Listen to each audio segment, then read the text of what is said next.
നമസ്കാരം. മലയാളി വാർത്തയിലേക്ക് സ്വാഗതം. ഞാൻ ഇങ്ങനെ മാധ്യമ പ്രവർത്തനം നടത്തുകയുള്ളൂ. കഴിഞ്ഞ ദിവസം കൊലപാതക ശ്രമത്തിൽ നിന്നും തലനാഴിക്ക് രക്ഷപ്പെട്ട ഷാജൻ സ്കറിയ മാധ്യമങ്ങളോട് പറഞ്ഞ വാക്കുകളായിരുന്നു ഇത്. ഞാൻ ചാകാൻ തയ്യാറായി തന്നെ ജീവിക്കുന്ന വ്യക്തിയാണ് എന്ന് നെഞ്ചുവിരിച്ച് മാധ്യമങ്ങളുടെ മുന്നിൽ പറയുകയാണ്. ഇവിടെ കഴിഞ്ഞ ദിവസം നമുക്കറിയാം ഷാജൻ സ്കറിയക്ക് നേരെ ഉണ്ടായ ഈ കൊലപാതക ശ്രമം. പക്ഷേ ഇപ്പോൾ 48 മണിക്കൂർ കഴിയുമ്പോൾ ഇപ്പോൾ പോലും ഒരാളെ പോലും പിടികിട്ടിയിട്ടില്ല എന്നുള്ളതാണ്. അദ്ദേഹത്തെ മർദ്ദിക്കുന്നതിന്റെ CCTV ദൃശ്യങ്ങൾ അല്ല മൊബൈൽ ഫോണിൽ പകർത്തിയ ദൃശ്യങ്ങൾ അടക്കമുള്ളവ ലഭിച്ചിട്ടുണ്ട്. ആളുകളെ തിരിച്ചറിഞ്ഞിട്ടുണ്ട്. എന്നിട്ടും FIR-ൽ ഇവരുടെ പേര് പോലും പരാമർശിച്ചിട്ടില്ല എന്ന് പറയുന്നു. ഈ ഒത്തുകളി എത്രത്തോളം നാൾ നിലനിൽക്കും? ഇത് അധികമൊന്നും മുൻപോട്ട് കൊണ്ടുപോകാൻ ഈ പറയുന്നത് പോലെ തന്നെ കഴിയില്ല. പോലീസിന് ആഭ്യന്തരമന്ത്രി അതായത് പിണറായി വിജയൻ തന്നെ ഉത്തരവിടും അവരെ അറസ്റ്റ് ചെയ്യണമെന്ന്. കാരണം തെരഞ്ഞെടുപ്പ് പടിവാതിൽക്കൽ നിൽക്കുകയാണ്. അപ്പോൾ കുറച്ചു ദിവസം ഇതൊന്ന് തള്ളിക്കൊണ്ടു പോകും. പക്ഷേ പൂർണ്ണമായും ഈ പ്രതികളെ സംരക്ഷിക്കാൻ പിണറായിക്ക് ഈ അവസരത്തിൽ കഴിയില്ല എന്നുള്ളതാണ് ഏറ്റവും എടുത്തു പറയേണ്ട ഒരു കാര്യം. ശ്രീജയ്ക്ക് തോന്നുന്നുണ്ടോ ഈ പറയുന്ന പ്രതികൾ കാണാമറയത്താണ് എന്ന് തോന്നുന്നുണ്ടോ? ഒരിക്കലുമില്ല. ദിവ്യ എവിടെയാണോ വിളിച്ചത് അവിടെ തന്നെയാണ്. ഉറപ്പായിട്ടും അവരുണ്ടാകുമെന്നുള്ളത്. ഇവിടെ പോലീസ് ഒന്നും ചെയ്യാൻ കഴിയാതെ, അതായത് പാർട്ടി നിർദ്ദേശത്തിന് വേണ്ടി കാത്തു നിൽക്കുകയാണ് അവർ ഈ പ്രതികളെ പിടികൂടുന്നതിന് വേണ്ടിയിട്ട്. പോലീസ് ഇപ്പോൾ ചെയ്തുകൊണ്ടിരിക്കുന്നത് കണ്ടാലറിയാവുന്ന 5 പേർക്കെതിരെ കേസെടുത്തു എന്നാണ്. എന്താണ് ഈ കണ്ടാലറിയാവുന്നത്, ആരാണ് എന്നുള്ളതിന് വ്യക്തമായി കേരളത്തിന് ബോധ്യപ്പെട്ടിട്ടുണ്ട്. ഷാജൻ സ്കറിയ തന്നെ എല്ലാ തെളിവും അദ്ദേഹം പുറത്തുവിട്ടിട്ടുണ്ട്. അതായത് ഇവർക്ക് പിഴച്ചുപോയത് ഞങ്ങൾ കൊല്ലാൻ വേണ്ടിയാണ് വന്നത് എന്ന് അവർ തന്നെ അങ്ങ് പ്രഖ്യാപിച്ചു. ഷാജനും പറഞ്ഞു എന്നെ കൊല്ലാൻ തന്നെയാണ് അവർ വന്നത്, വന്നെങ്കിൽ കൊന്നിട്ട് പൊക്കോളൂ എന്ന് ഷാജനെ നെഞ്ചു വിരിച്ച് നിന്ന് പറയുന്നു. അല്ലാതെ പേടിച്ച് മുട്ടുവിറച്ച് എന്നെ ഒന്നും ചെയ്യരുതേ എന്ന് പറയാൻ തയ്യാറാകുന്നില്ല.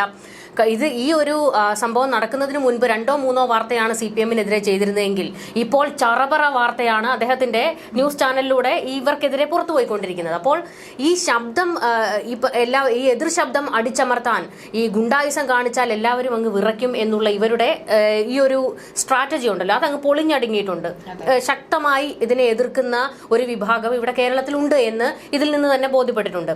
നമുക്കറിയാം അദ്ദേഹത്തിന്റെ വാർത്തയ്ക്ക് താഴെ അദ്ദേഹത്തെ അനുകൂലിച്ചും പ്രതികൂലിച്ചും ഒക്കെ സംസാരിക്കുന്നവരുണ്ട്. ഈ പ്രതികൂലിച്ച് സംസാരിക്കുന്ന കുറെ ആൾക്കാരുണ്ടല്ലോ, അവരുടെ രീതി ഇവൻ ചാവേണ്ടവനാണ്, ഇവന് തല്ല് കിട്ടേണ്ടവനാണ്, എന്തിനേറെ മാധ്യമങ്ങൾ പോലും ആ രീതിയിൽ പറയാതെ പറയുന്നുണ്ട്. കഴിഞ്ഞ ദിവസം തന്നെ അദ്ദേഹത്തിന്റെ ഈ പറയുന്ന അടി കിട്ടിയതിനു ശേഷം, അതായത് ഈ കൊലപാതക ശ്രമം നടന്നതിന് ശേഷം വരുന്ന ഓരോ ദൃശ്യത്തിനെയും താഴെ വരുന്ന ഒരു കമന്റ് അല്ലെങ്കിൽ താഴെ അവർ പ്ലേസ് ചെയ്തിരിക്കുന്ന വാക്കുകൾ ഇങ്ങനെയാണ്: അടി കൊണ്ട് റോഡിൽ കിടന്ന യൂട്യൂബർ ഷാജൻ സ്കറിയെ പോലീസ് സംഘം ആശുപത്രിയിൽ എത്തിച്ചു എന്നാണ് പറയുന്നത്. പക്ഷെ അങ്ങനെയല്ല സംഭവം, നേരെ തിരികുകയാണ്. അതായത് ഒരു പട്ടിയെ പോലെ ഷാജൻ സ്കറിയ അവിടെ അടി കൊണ്ട് റോഡിൽ കിടക്കുകയായിരുന്നു എന്ന് അവർക്ക് അവരുടെ വാർത്തകളിലൂടെ പറഞ്ഞു വെക്കണം. അതായത് ആഘോഷിക്കുകയാണ്, ഇവർ ഈ ഒരു ആക്രമണത്തെ ആഘോഷിക്കുകയാണ് എന്ന് പറയുന്നു. പഴമക്കാർ പറയാറുണ്ട് ഇന്ന് ഞാൻ നാളെ നീ എന്ന് പറയുന്നു. ഇപ്പോൾ ഷാജൻ സ്കറിയാണെങ്കിൽ നാളെ ഈ പറയുന്ന ആഘോഷിക്കുന്നവർക്ക് നേരെയായിരിക്കും ഈ ആക്രമണം നടക്കുക എന്നുള്ളതാണ്. ഈ ആഘോഷിക്കുന്നവരെ വിലക്കിയ നമ്മുടെ നാടാണ്, വേണ്ട എന്ന് വെച്ച് വിലക്കിയ നാടാണ്. അവർ യൂട്യൂബ് വെച്ച് പിടിച്ച് ജീവിച്ചു വന്ന കുറെ നാള് യൂട്യൂബറായി ഇന്നവരാണ് ഇവർ ഈ പറയുന്ന ആളുകൾ.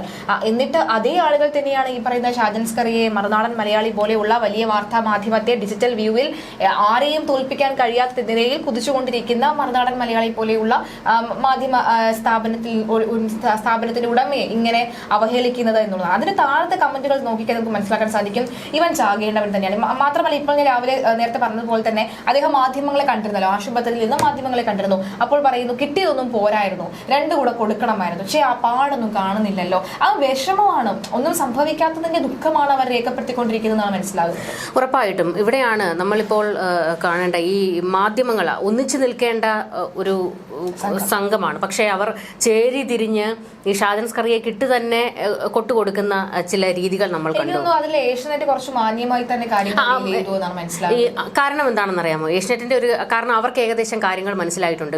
ഈ വിനു വി ജോണിനെ വളഞ്ഞിട്ട് ആക്രമിക്കുന്ന CPM-നെ നമ്മൾ കണ്ടതാണ്.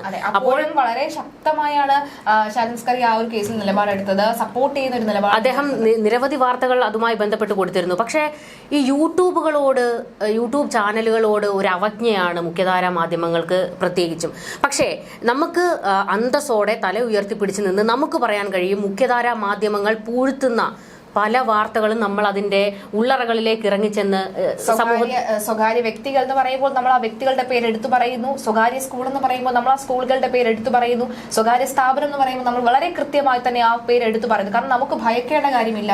പിന്നെതാണ് ഈ മുഖ്യധാരാ മാധ്യമത്തിന്റേതാണ് പേര് പറയാൻ കഴിയാത്ത ഘട്ടങ്ങളിലൊക്കെ പ്രമുഖ ചേർക്കും. നമുക്ക് പ്രമുഖ ചേർക്കേണ്ട ആവശ്യമില്ല. ഞങ്ങൾക്ക് പേര് പറയുന്നതിനോ സ്ഥാപനത്തിന്റെ പേര് പറയുന്നതിനോ ഭയക്കേണ്ട ആവശ്യമില്ല. നിങ്ങൾക്ക് ഈ മുഖ്യധാരാ മാധ്യമങ്ങൾക്ക് ഈ പറയുന്നത് പോലെ തന്നെ പലരിൽ നിന്നും പരസ്യങ്ങൾ കിട്ടുന്നത് കൊണ്ടും പല വാർത്തകളും മുക്കി വെക്കേണ്ട ഗതികേട് അവർക്ക് വരാറുണ്ട്. അപ്പോൾ ആ ഒരു സ്ഥിതി വെച്ച് നോക്കുകയാണെങ്കിൽ ഞങ്ങൾ സ്വാതന്ത്ര്യത്തോടെ വാർത്തകൾ ചെയ്യുന്ന ആൾക്കാരാണ്. ഞങ്ങൾക്കാരെയും ഭയക്കേണ്ടതില്ല എന്ന് നമുക്ക് ഉറപ്പിച്ചു പറയാം. അപ്പോൾ ഷാജൻ സ്കറിയ യൂട്യൂബർ അല്ല, അദ്ദേഹം ഒരു മാധ്യമ പ്രവർത്തകനാണ്. ഈ സമൂഹത്തിൽ നടക്കുന്ന പല അനീതികളെയും അദ്ദേഹം പുറത്തു കൊണ്ടുവന്നിട്ടുണ്ട്.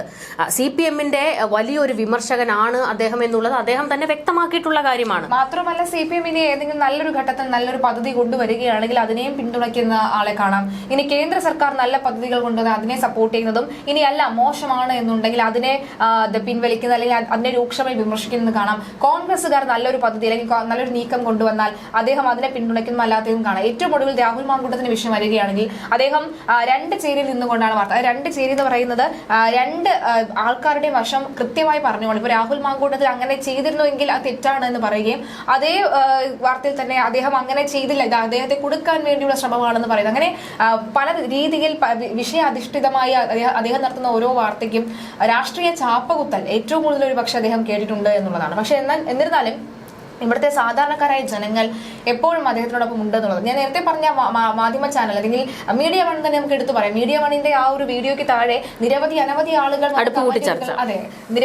ആളുകൾ വന്ന് കമന്റുകൾ ഇടുകയാണ്. ഇദ്ദേഹത്തിനെതിരെ കമന്റ് ഇടുമ്പോൾ അവിടെ വളരെ ശക്തമായി ഷാജനൊപ്പം അദ്ദേഹത്തിന്റെ വാക്കുകൾക്കൊപ്പം അദ്ദേഹം വീണ്ടും ഫിനിക്സ് പക്ഷിയെ പോലെ ഉയർന്നു വരും എന്നൊക്കെ പറഞ്ഞുകൊണ്ട് അദ്ദേഹത്തെ പിന്തുണച്ചുകൊണ്ട് അനവധി ആളുകളുടെ കമന്റുകളാണ് വന്നുകൊണ്ടിരിക്കുന്നത്. ഇതിപ്പോൾ ഷാജൻ സ്കറിയയോ അല്ലെങ്കിൽ മലയാളി വാർത്തയിലെ സോയിമോനോ അത് മറ്റാരും ആയിക്കോട്ടെ, ഒരു മാധ്യമ പ്രവർത്തകന് ഒരു ആക്രമണം ഉണ്ടാവുകയാണെങ്കിൽ നമ്മൾ മാധ്യമ പ്രവർത്തകരായിട്ടുള്ള ഇപ്പോൾ BA-യും PG-യും ഡിപ്ലോമയും ഒക്കെ ജേർണലിസം പഠിച്ച് എടുത്തു വന്ന ഫീൽഡിൽ പോയി വാർത്ത റിപ്പോർട്ട് ചെയ്ത് അല്ലാതെ ഇപ്പോൾ ന്യൂസ് റൂമിൽ ഇരുന്ന് ചർച്ച ചെയ്യുകയും ഒക്കെ ചെയ്യുന്ന ഈ ഒരു ഘട്ടത്തിൽ നിൽക്കുന്നുണ്ടെങ്കിൽ നമ്മൾ എല്ലാവരും ഒറ്റക്കെട്ട് തന്നെ ആയിരിക്കും. ഇനി ഇതേ ഒരു അവസ്ഥ ഈ മറുനാടൻ ഇപ്പോൾ ഉണ്ടായി അല്ലെങ്കിൽ ഷാജൻ സ്കറിയക്ക് ഇപ്പോൾ ഉണ്ടായ ഒരു അവസ്ഥ മറ്റേതൊരു ചാനലിൽ ഉണ്ടായാലും അദ്ദേഹം കൃത്യമായി ആ ചാനലിൽ അല്ലെങ്കിൽ ആ ഇരയാക്കപ്പെട്ട അല്ലെങ്കിൽ ആ ഒരു ഇപ്പോൾ കൊലപാതക ശ്രമം നടത്തിയ അതിൽ നിന്നും രക്ഷപ്പെട്ട മാധ്യമ പ്രവർത്തകരോടൊപ്പം തന്നെ നിൽക്കുമെന്ന കാര്യത്തിൽ യാതൊരു സംശയവുമില്ലായിരുന്നു. ഒരിക്കലുമില്ല. അദ്ദേഹം അവിടെയാണ് ഈ പറയുന്നത് പോലെ തന്നെ നമ്മളെ ഈ യൂട്യൂബർ എന്ന് പറഞ്ഞ് കളിയാക്കുന്ന ആൾക്കാരോട് നമുക്ക് വീണ്ടും പറയാനുള്ളത് ഞങ്ങൾക്ക് പക്ഷമില്ല എന്നുള്ളതാണ്. അപ്പോൾ നടക്കുന്ന സംഭവങ്ങളെ അത് കൃത്യമായി നമ്മൾ സമൂഹത്തിലേക്ക് എത്തിക്കാൻ ശ്രമിക്കാറുണ്ട്. പക്ഷേ ഈ മുഖ്യധാര മാധ്യമങ്ങൾക്ക് പരിമിതികളുണ്ട്, കുറെ അധികം പരിമിതികൾ അവർക്കുണ്ട്. പിന്നെ രാഷ്ട്രീയ ചായ്വുള്ള ആൾക്കാരുണ്ട്. അപ്പോൾ ആ ലെവലിൽ നിന്നേ അവർക്ക് വാർത്തകൾ പ്രസന്റ് ചെയ്യാൻ കഴിയുകയുള്ളൂ. ഇപ്പോഴും പല മുഖ്യധാര മാധ്യമങ്ങളും ജീവിച്ചു പോകുന്നതും അവിടുത്തെ തൊഴിലാളികൾക്ക് ശമ്പളം കൊടുക്കുന്നതും യൂട്യൂബ് വരുമാനം കൊണ്ടാണ്. ഉറപ്പായിട്ടും. കാരണം യൂട്യൂബിൽ ഓൺലൈനിൽ ഞങ്ങളാണ് ഒന്നാമത് എന്ന് പറഞ്ഞ് യൂട്യൂബിൽ ഞങ്ങളാണ് ഒന്നാമതെന്ന് പറഞ്ഞ് അതിന്റെ യൂട്യൂബ് വ്യൂസും റീൽസും ഒക്കെ എടുത്ത് കാണിക്കുന്ന ആൾക്കാരാണ് മുഖ്യധാര മാധ്യമങ്ങൾ. എന്നിട്ടാണ് അതിന് പണ്ടേ അവർ യൂട്യൂബ് എന്താണെന്ന് അറിയുന്നതിന് മുന്നേ കളം പിടിച്ച മലയാളി വാർത്തയോട് മറുനാടനോടൊക്കെ ഇത്തരം ഒരു പുച്ഛം എന്നതുകൂടി എടുത്തു പറയാണ്. അപ്പോൾ ഇവിടെ നമ്മൾ പോലീസിന്റെ ഒരു ഗതികേട് കൂടി നമ്മൾ പറയണം. നമ്മൾ മുമ്പേ പറഞ്ഞല്ലോ, അതായത് പാർട്ടി ഓഫീസിൽ നിന്ന് അവരെ അറസ്റ്റ് ചെയ്തോളൂ എന്നൊരു വാക്ക് കേൾക്കുന്നതിന് വേണ്ടി കാത്തിരിക്കുകയാണ്. ഇവിടെ നമ്മൾ രാഹുൽ മാങ്കൂട്ടത്തിന്റെ കാര്യത്തിലേക്ക് കൂടെ വരാം. രാഹുൽ മാങ്കൂട്ടത്തിനെതിരെ ആരും പരാതി കൊടുക്കാൻ തയ്യാറായിട്ടില്ല. പക്ഷേ ഈ പരാതിക്കാരുടെ എല്ലാം വീട്ടിൽ വിമർശനം വന്ന ആരോപണം ഉന്നയിച്ച എല്ലാവരുടെയും വീട്ടുവാതുക്കൽ നിൽക്കുകയാണ് പോലീസ്, ക്രൈംബ്രാഞ്ച്. പരാതി തരൂ എന്ന് പറഞ്ഞുകൊണ്ട്. ഇവിടെ പരാതി കൊടുത്ത ഒരു കേസിൽ നടപടിയെടുക്കാൻ ഇവർക്ക് ഇതുവരെ കഴിയുന്നില്ല. ഈ പറയുന്ന പ്രതികൾ കേരളം വിട്ട് പുറത്തു പോയിട്ടില്ല, എന്തിനേറെ ഇടുക്കിയിൽ നിന്ന് പോലും പുറത്തു പോയിട്ടുണ്ടാകാൻ സാധ്യതയില്ല. അങ്ങനെയുള്ള ആൾക്കാരെ എന്തുകൊണ്ട് പോലീസിന് പിടിക്കാൻ കഴിയുന്നില്ല? കഴിഞ്ഞ ദിവസം ഈ മാത്യൂസ് കൊല്ലപ്പള്ളി എന്ന് പറയുന്ന ആ കൊടും ക്രിമിനൽ, അയാളെ അങ്ങനെ തന്നെ പറയണം, ആ കൊടും ക്രിമിനൽ പോലീസിനെ വട്ടം ചുറ്റിക്കുകയാണ്. അതായത് അയാൾ സ്റ്റാറ്റസ് മാറി കളിക്കുകയാണ്, ഇൻസ്റ്റയിൽ സ്റ്റോറി ഇട്ട് കളിക്കുകയാണ്. എന്നിട്ടും ഞങ്ങൾ ആനപ്പകയാണ് എന്നുള്ളത്. ആനപ്പകയെ കുറിച്ച് നിങ്ങൾ കേട്ടിട്ടുണ്ടോ? അയാൾ പറഞ്ഞു വെക്കുന്നുണ്ട്, പകയുള്ളത് കൊണ്ട് ഞങ്ങൾ ചെയ്തു എന്നുള്ളതാണ് അതിൽ കൃത്യമായി വരുന്ന പോയിന്റ്. വളരെ വ്യക്തമായി തന്നെ ഇയാളുടെ ഭാര്യ, ഡോക്ടറായിട്ടുള്ള ഭാര്യയെ മരണപ്പെടുന്നത് അത് മരണമല്ല, ആത്മഹത്യയല്ല, ഇത് ഒരു കൊലപാതകമാണ് എന്ന് കുറച്ച് നാളുകൾക്ക് മുൻപാണ് അദ്ദേഹം വാർത്തയായിട്ട് അത് ഇട്ടത്. ആ സത്യാവസ്ഥ, അത് നീതിന്യായ വ്യവസ്ഥയ്ക്കകത്ത് നിന്നുകൊണ്ട് ചെയ്തുകൊണ്ട് മറ്റു പലരും ചെയ്യേണ്ടിയിരുന്ന കാര്യങ്ങൾ വിളിച്ചു പറയുമ്പോൾ ഉണ്ടാകുന്ന ആഫ്റ്റർ എഫക്ട്, അത് പാർട്ടി കൂടി കലർത്തുമ്പോൾ ഉണ്ടാകുന്ന ഭവിഷ്യത്താണ് ഇപ്പോൾ നമ്മൾ അനുഭവിച്ചുകൊണ്ടിരിക്കുന്നത്, ഇപ്പോൾ നമ്മൾ കണ്ടുകൊണ്ടിരിക്കുന്നത്. എനിക്ക് തോന്നുന്നു കഴിഞ്ഞ തവണ ഇതുപോലെ തന്നെയാണ് അദ്ദേഹത്തെ വീട് വളഞ്ഞ് പോലീസ് അറസ്റ്റ് ചെയ്യുന്ന ഒരു സമയം ഉണ്ടായിരുന്നു. അന്ന് പ്രക്ഷോഭയാണ് മലയാളി വാർത്തയ്ക്ക് വേണ്ടി അവിടെ റിപ്പോർട്ട് ചെയ്യാൻ പോയത്. അന്ന് നമ്മളും ഇരുന്ന് ചർച്ച ചെയ്തതാണ് ഇത് ഒരിക്കലും നടപ്പിലാക്കാൻ പറ്റാത്ത, അല്ലെങ്കിൽ ഇതൊന്നും ഒരിക്കലും വെച്ചു പൊറപ്പിക്കാൻ പറ്റാത്ത നീക്കമാണ് നടത്തിക്കൊണ്ടിരുന്നത്. അന്നും എങ്ങനെയായിരുന്നു ഈ ഒരു സംഭവം നമുക്ക് ഇപ്പോൾ ആലോചിക്കുകയാണെങ്കിൽ?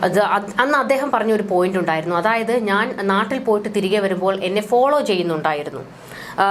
അന്ന് എല്ലാവരും അതിനെ കളിയാക്കി. പിന്നെ ഇയാളെ ഫോളോ ചെയ്യാൻ മാത്രം ഇയാൾ ആര് സുകുമാരക്കുറിപ്പാണോ എന്നൊക്കെയുള്ള ഒരു ചോദ്യം ഉയർത്തിയിരുന്നു. പക്ഷെ അന്ന് അദ്ദേഹം പറഞ്ഞ ആ പോയിന്റ് അത് ഏറ്റവും പ്രസക്തമായിരുന്നു. കാരണം അദ്ദേഹത്തെ ആക്രമിക്കാൻ ഇതിനു മുൻപും നീക്കങ്ങൾ നടന്നിട്ടുണ്ട് എന്നുള്ളതിന്റെ തെളിവായിരുന്നു. അദ്ദേഹം നാട്ടിൽ നിന്ന് വീട്ടിലെത്തി അച്ഛനും അമ്മയ്ക്കും ഭക്ഷണം കൊടുത്തിട്ട് അദ്ദേഹം അവിടെ ഇരിക്കുമ്പോഴാണ് പോലീസ് കയറി ചെല്ലുന്നതും പിടിച്ചുകൊണ്ടു പോകുന്നതും. ഷർട്ട് പോലും ഇടാൻ അനുവദിച്ചില്ല എന്ന് അദ്ദേഹം പറയുന്നുണ്ട്. പക്ഷേ അന്ന് അദ്ദേഹത്തെ കസ്റ്റഡിയിൽ കിട്ടുക എന്നുള്ള ഒരൊറ്റ ഉദ്ദേശം മാത്രമായിരുന്നു ഈ പറയുന്ന പോലീസിന് ഉണ്ടായിരുന്നത്. അതും ഒരു സ്ത്രീ പരാതി ഉന്നയിച്ചു എന്ന് പറയുന്ന സമയത്ത് അതിന്റെ ഒരു അന്വേഷണവും നടത്താതെ തൊട്ടടുത്ത നിമിഷം പോയി അങ്ങ് കസ്റ്റഡിയിൽ എടുക്കാനുള്ള നീക്കം. അതുകൊണ്ട് അദ്ദേഹത്തെ കസ്റ്റഡിയിൽ കിട്ടുന്നതിന് വേണ്ടി കോടതിയിൽ ഹാജരാക്കുന്നു. രാത്രിയിലാണ് കൊണ്ടുപോകുന്നത്.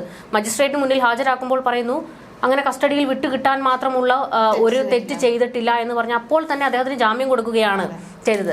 അതായത് ഒരു ഉള്ളി പൊളിച്ചതുപോലത്തെ ഒരു സംഭവത്തിനാണ് പോലീസ് പോയത്.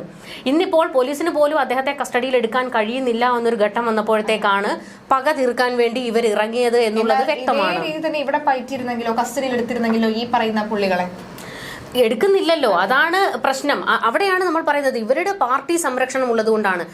ഇനിയിപ്പോൾ ഈ മാത്യൂസിനെ അറസ്റ്റ് ചെയ്ത് കഴിയുമ്പോഴത്തേക്ക് പാർട്ടി വേണമെങ്കിൽ പറയാം ഞങ്ങളുടെ ആളല്ല, ഞങ്ങളുമായിട്ട് യാതൊരു ബന്ധവുമില്ല. പക്ഷെ അങ്ങനെ പറഞ്ഞ് കൈയൊഴിയാൻ കഴിയില്ല. കാരണം അയാൾക്ക് CPM-ന്റെ മുതിർന്ന നേതാക്കളുമായി ബന്ധമുണ്ട് എന്നുള്ളതിന്റെ തെളിവ് പുറത്തു വന്നിട്ടുണ്ട്. MM മണിയുടെ കൂടെ നിൽക്കുന്ന ചിത്രം, M സ്വരാജിന്റെ കൂടെ നിൽക്കുന്ന ചിത്രം, SFI ആണ് എന്നെ വളർത്തിയതിന് SFIക്ക് നന്ദി എന്ന് അയാൾ പറഞ്ഞ ഒരു പോസ്റ്റ് ഉണ്ട്. അപ്പോൾ അത്തരത്തിൽ ഇയാൾക്ക് പാർട്ടിയുമായി ബന്ധമുള്ള ആള് തന്നെ. ഇടുക്കിയിലെ ഒരു പ്രമുഖൻ മാത്യൂസ് ഒരു ക്വാറി ഉടമയാണ്. ഇയാൾ എങ്ങനെയാണ് ഇത്ര പെട്ടെന്ന് അങ്ങ് വളർന്നത്? ഒരു KSU-കാരനായിരുന്ന ഇയാൾ പെട്ടെന്ന് അവസരം മുതലെടുത്തുകൊണ്ടാണ് CPM-ലേക്ക് എത്തുന്നത്. അപ്പോൾ വളർച്ച തന്നെയായിരുന്നു അയാളുടെ ലക്ഷ്യം. അയാളുടെ ഫേസ്ബുക്ക് പോസ്റ്റുകളൊക്കെ എടുത്തു കഴിഞ്ഞാൽ കൊലവിളികളൊക്കെയാണ് എല്ലാം. എന്നെ ഒന്നും ചെയ്യാൻ കഴിയില്ല, എന്നെ എന്തും ചെയ്യാം, ആരും ഒന്നും ചെയ്യില്ല, പാർട്ടി ഉണ്ട് എന്നുള്ള അഹങ്കാരം തന്നെയാണ് ഇവർക്കുള്ളത്. അല്ലെങ്കിൽ തന്നെ ഈ സംഭവം നടന്ന ഒരു 48 മണിക്കൂറായിട്ട് എന്തുകൊണ്ട് പോലീസിന് ഇയാളെ പിടികൂടാൻ കഴിയുന്നില്ല? മറ്റേ ബൈക്കിൽ ഒരു ഹെൽമെറ്റ് ഇല്ലാതെ പോകുന്നവനെ ലാത്തിക്കെറിഞ്ഞ് വീഴ്ത്തിയ പോലീസുകാരാണ് ഇവിടെ ഉള്ളത്. അപ്പോൾ ഇവിടെ പോലീസുകാരെ പോലും അവരുടെ ജോലി ചെയ്യാൻ ഈ ഭരണകൂടം അനുവദിക്കുന്നില്ല. പാർട്ടിയുടെ ചങ്ങലയിൽ കെട്ടിയിട്ടിരിക്കുകയാണ് ഇവിടുത്തെ പോലീസുകാരെ. ഇന്ത്യയിലെ നമ്പർ 1 പോലീസാണെന്ന് പിണറായി തന്നെ പറയുന്ന, ആഭ്യന്തരം ഭരിക്കുന്നത് പിണറായിയാണ്. എന്നിട്ട് എന്തുകൊണ്ട് ഇവരെ ഇതുവരെ പിടികൂടാൻ കഴിഞ്ഞില്ല എന്നുള്ളത് പ്രധാനപ്പെട്ട ചോദ്യം തന്നെയാണ്. ആവർത്തിച്ച് ചോദിച്ചുകൊണ്ടേ ഇരിക്കും. കാരണം ഇതിനൊരു നിയമ നടപടി ഉണ്ടാകുന്നത് വരെ നാളെ ഞാൻ വീണ്ടും ആവർത്തിക്കുന്നു. കാരണം ഒരുപക്ഷെ ഇതിപ്പോൾ കണ്ടിച്ചിരിക്കുന്നവർക്ക് നേരെയായിരിക്കും നാളെ ഈ ഗുണ്ടകൾ പാഞ്ഞെടുക്കുക എന്ന കാര്യത്തിൽ സംശയമില്ല. എന്തായാലും അദ്ദേഹത്തിന്റെ അദ്ദേഹം കൂടുതൽ ഊർജ്ജസ്വലനായി തന്നെ വീണ്ടും മാധ്യമരംഗത്തേക്ക് തിരിച്ചു വരുന്ന കാര്യത്തിൽ സംശയമില്ല. അദ്ദേഹം ഫിനിക്സ് പക്ഷി പോലെയാണ്. നമുക്ക് അദ്ദേഹത്തിന്റെ വാക്കിലെ ആ ഒരു മൂർച്ച കൂടുതൽ ശക്തമാക്കുന്നു, നാവ് കൂടുതൽ മൂർച്ചയുള്ളതാക്കി അദ്ദേഹം വീണ്ടും മാധ്യമരംഗത്തേക്ക് തിരിച്ചു വരും. അദ്ദേഹത്തിനെ വേട്ടയാടിയവർക്ക് നേരെ അദ്ദേഹം കൃത്യമായി തന്നെ അതായത് നിയമവ്യവസ്ഥയിൽ പറഞ്ഞിരിക്കുന്നത് പോലെയുള്ള തിരിച്ചടികൾ കൈകൊണ്ടോ അല്ലെങ്കിൽ പല്ലുകൊണ്ടോ നഖം കൊണ്ടോ എന്നല്ല, കൃത്യമായി അദ്ദേഹത്തിന്റെ വാക്കുകൾ കൊണ്ട്, അദ്ദേഹത്തിന്റെ വാർത്തകൾ കൊണ്ട് ഇവർക്ക് നേരെ തിരിച്ചടി നടത്തുമെന്ന കാര്യത്തിൽ സംശയമില്ല. എന്തായാലും മറ്റൊരു മാധ്യമ പ്രവർത്തകനും ഈ ഗതികേട് ഉണ്ടാകരുതെന്ന് പറഞ്ഞുകൊണ്ട് നിർത്തുന്നു. നമസ്കാരം.